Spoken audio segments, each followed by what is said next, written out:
Ladies and gentlemen, Defense Minister Gordon will make an opening statement, and we will then take questions. If we could have quiet, we will begin. The following information is rated top secret. You have already passed through security clearance Alpha and Beta, as well as the retina scan. So by now, you must be aware of the sensitive nature of the material you are about to receive. Let me stress to you one more time, what you will learn today pertains to top priority planetary security and must not be discussed with anyone outside this briefing. Any breach of this pact will be dealt with swiftly and firmly. Is that clear to everyone here today in the Red Room? Yes, of course. Fine. As Zardonian Defense Minister, I have called you men and women together for this most important meeting. As base commanders of the more than 50 anti-ballistic missile sites around the planet, you already know your duties. Each one of you is responsible for the defense and protection of 6 cities in your area. It has long been Zardonian policy not, I repeat, not to maintain first strike possibility. Our weapons are by design and intention only defensive. But Mr. Defense Minister, doesn't that... Please, one at a time. But Mr. Defense Minister, doesn't that leave us vulnerable to enemy attack? Of course not. This is why I have called you here today. Recent intelligence data gathered by our agents, as well as satellite and long-range wave interception, have revealed a disturbing new find. Can you tell us some of the unclassified details, sir? We have good reason to believe that one of our closest neighbors, the planet Krytol, is preparing an attack on our planet. I know this does not come as a surprise to many of you who have long felt that the Krytolians could not be trusted to keep their word in regards to the non-aggression pact. But we in planetary defense felt and continue to feel that a galactic policy of peaceful coexistence could not be conducted from a foundation of mistrust. We had hoped that all planets involved in the pact would take their responsibilities seriously, and indeed most have. But there is an exception to every rule, and it now appears that Krytol is that exception. But then, the Krytolians have always been an exceptional people. Could you fill us in on some of the details about the enemy, Mr. Minister? Certainly. As you know, Krytol has a much longer history in this galaxy than Zardon. Zardon and her sister planets were made habitable by the Project Exodus, which created the oxygen-rich atmosphere and made life possible on what was once a barren, rocky world. Life was hard for the early settlers on Zardon. Through their hard work, they helped create a green and fertile world for later generations. But, sir, any history student knows that. Tell us about the Krytolians themselves. What makes them tick? Krytol is the only originally inhabited planet in this solar system. Life has always been hard on Krytol. Its immense size creates a gravitational pull 3 times as strong as it is here on Zardon. This burden has weighed heavily on the shape and development of Krytolian civilization. Their physical development shows this clearly. Sir, some of us have never seen a Krytolian. What do they look like? Krytolians are short, hardly ever exceeding 4 feet in height. Thick-limbed, thick-skinned people, they have had to struggle since the beginning of time against a hostile environment. With water supplies confined to polar regions, plant life is scarce on their planet. Without ground cover to prevent erosion, the planet developed as a desolate, wind-swept world. Massive dust storms blackened the sky for decades on end. The conditions on the surface of the planet, plus its heavy gravitational pull, made it impossible to build any structure more than several feet high. So the Krytolians became, by necessity, a subterranean civilization. Subterranean? You mean they never go outdoors? Hardly ever. And then only for brief periods of time. Our sociologists think that it was there, deep underground, that the aggressive tendencies of the Krytolian race were born. Overcrowded and faced with constant shortages of food and water, the Krytolian learned to depend on his or her brute strength for survival. They also faced ongoing battles with the other forms of subterranean life, especially the fierce rockworms, which can grow as large as 50 feet long. As a result of these and other hardships, the Krytolian civilization never developed past the point of feudalism. To this day, Krytol is still ruled by a council of warlords, each of whom controls a set amount of land. It is much like the planet Earth in the Middle Ages. Up until now, their antisocial behavior has been a problem only to the few scientists and merchants who have had to deal with them. But something has changed, hasn't it, sir? There are rumors of a Krytolian attack. I'm afraid that is true. It now appears that the Krytolians have developed their own arsenal of weapons, fashioned after our own, but with one important difference. While our missiles are designed exclusively for defense, the Krytolian weapons seem geared for attack. Ladies and gentlemen, it is with the heaviest of hearts that I must tell you, it now appears that war is at hand. A Krytolian attack is expected any day. As we speak, our ambassador to Krytol is meeting with Jart the 11th, head of the Krytolian Council, in an attempt to avert what would be a tragic war for both our people. Let us pray, each in his or her own way, that he will be successful. If not, we will have to contemplate the unthinkable horror of war. Meanwhile, hundreds of thousands of miles away, on the planet Krytol. So, it's my old friend, the Zardonian ambassador it is. And me in a grumpy mood. Best watch his tongue, or he may find out what happened to charts number 1 through 10. Can hear him now. Must protest in no uncertain terms. Clever warlords! I am not being of talk and visit. Action is my cup of mud. Oh well, such is the fate of great men, to be surrounded with fools. How do I look, Queenie? Grand, my lovey, grand. Here, let me straighten your ogle. Stop it! There, that's better. Now you look like ruler, not gaproot farmer. All right. Show the old fool in. Ambassador Richards, what a pleasant surprise. Come in. Thank you, Jart. It is nice to see you again. And this must be the new Mrs. Jart. Charmed. I am sorry I couldn't make it to the wedding. You did get my gift, of course. Wifey loves grooming android you sent. Come on, Marg, baby. I'd love to, but I haven't time. I am here on urgent business. As head of the Krytolian Council, you and I must talk at once.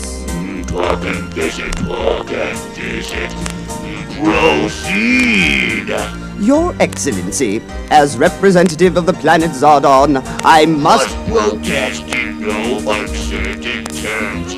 Really? You aliens are predictable. Next, you'll be telling me you believe those outlandish rumors about our rockets aimed at your cities. Bluntly put, that was the thrust of my conversation, yes. Our intelligence force has picked up strong signs that you may be preparing an attack on our planet. If this is so, I must urge you to reconsider. Shut up! It's all so much rubbish! of our gross appearance, we Krytolians are kind like you.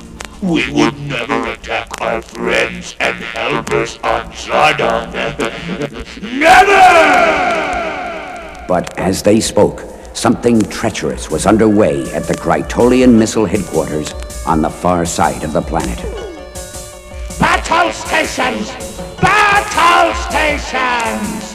Prepare to launch the first wave of interplanetary ballistic missiles! Target all cities and missile bases. We will show those puny Zardonians who has the power in this galaxy.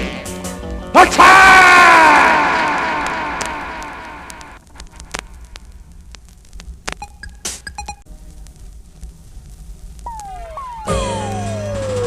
Attention, crew. As you know, we are on red alert. I repeat, red alert. All personnel should be at their battle stations. We expect the Krytolian attack to begin momentarily. This is not a drill. From the moment the Krytolian missiles enter our radar range, we will have no more than 30 seconds to respond with our anti-ballistic missiles. We will be firing at three different types of weapons. The Krytolian interplanetary ballistic missiles, plus their cruise missiles, both smart and dumb. I do not have to remind you of the importance of skill and accuracy in firing these weapons. The very life and fate of the planet, and indeed the whole free universe, depends on stopping the enemy attackers. Good luck. Commander Samuel switched off the Interbase communicator and pushed his chair back from the command headquarters weapons console. Before him, in the semi-darkness of the command room, the tracking screens glowed an eerie shade of green, and the missile standby lights flickered in sequence. It was a sight Sam, as his staff called him, had seen hundreds of times before in the battle simulation chamber. He had felt the rumbling of the concrete and alloy reinforced floor beneath his feet, and the heat of the blast simulators. He had tracked and destroyed thousands of attacking missiles, but now all that seemed 1,000 light years away. Those had all been practice sessions, and this time the threat was real. If he felt the floor rumble, it would mean that a missile had penetrated Zardonian airspace and scored a hit on one of the 6 cities under his command. If he felt heat, it would not be from the gigantic arc lamp heaters hidden in the simulator ceiling, but from the deadly glow of a radioactive blast nearby. Any target that appeared on his tracking screen would not be a computer animation, but an actual Krytolian IBM with enough explosive power to wipe out an entire town in a millisecond. Commander Samuels wiped his damp palms across his slacks and looked around the room. They're all here, he thought. The whole crew. On the far side of the command center, studying the readouts of the interfaced radar computers, was Jed Morris. Jed had fought alongside Captain Samuels in the battle to free the Manta Ring planetoids from the Gargoyle domination. He was the best in the fleet. If there is a Krytolian missile within 5 light years of here, Jed will spot it, thought Sam. Beside Jed, at the Missile Coordination and Deployment Board, was Dora Ming. Her fingers flew across the hundreds of buttons and keys at her control with amazing speed. In another age, Dora might have been a beauty queen. Her long black hair and hybrid Asian features gave her an uncanny beauty. But of course, the days when a woman was judged on physical appearance alone had long since passed.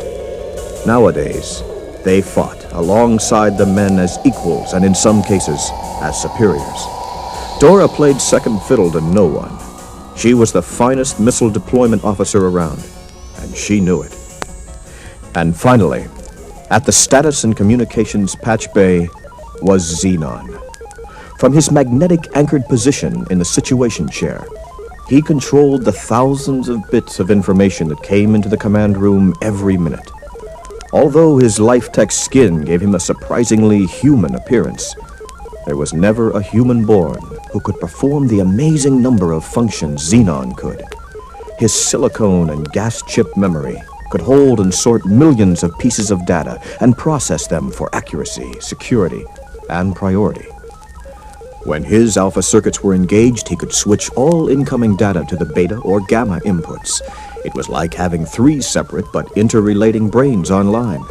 Captain Samuels envied the cool, efficient way Xenon went about his business. No irrelevant memories to get in the way, no personal attachments. And yet, the android always had a pleasant smile and cheerful hello for everyone. He even liked to play crossword puzzles, a compatibility programming detail that made it even easier to forget that he was only 18 months old and had been assembled at the Defense Technology Plant in New Florida. They're a fine crew, thought Captain Samuels. The best. Suddenly, the tense quiet was shattered as Jed spotted a small blue dot sweeping across his radar screen at incredible speed. First one, then another. It was the first wave of Krytolian missiles. Krytolian IBMs approaching through Stargate 19. I see them, Jed. Range 53,000 miles and closing fast. There's no question about it. They're in our target vector, Captain. What about central clearance? Do I have permission to engage the enemy? Then what are we waiting for, guys? Let's go get them. Stand by to deploy the first 10 ABMs, Dora. ABMs ready and holding, Captain. Launch window position. Now. Missiles in firing position, Captain. Auto radar honers locked on target, Sam. The birds are ready to fly. Let's wait for the enemy to move in just a little closer. Let old Jart think he's gonna nail us with the first round. A little psychological warfare. Launch tube temperature critical, Captain. We can't hold them much longer. Range 22,000 miles. They're picking up speed. Come to Papa. Come on.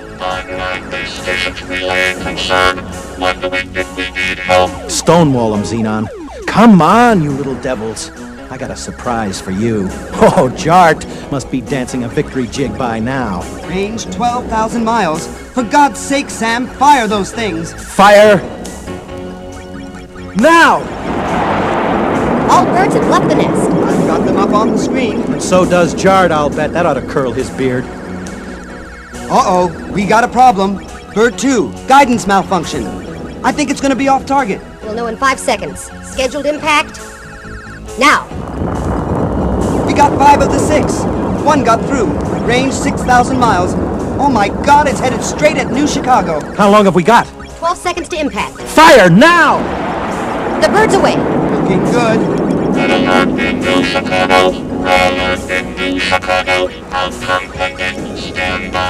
Come on, baby, come on! 3 seconds to impact.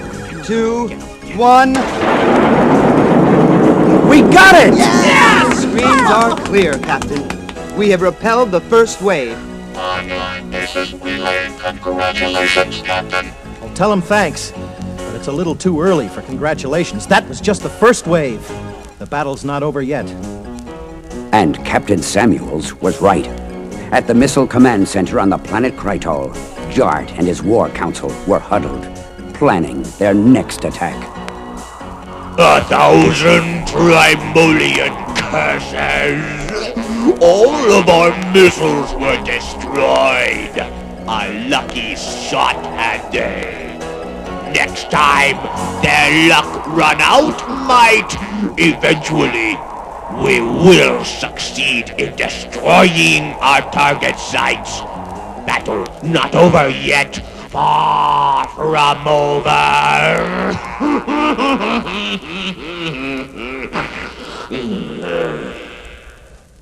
Jart was right. The battle was far from over.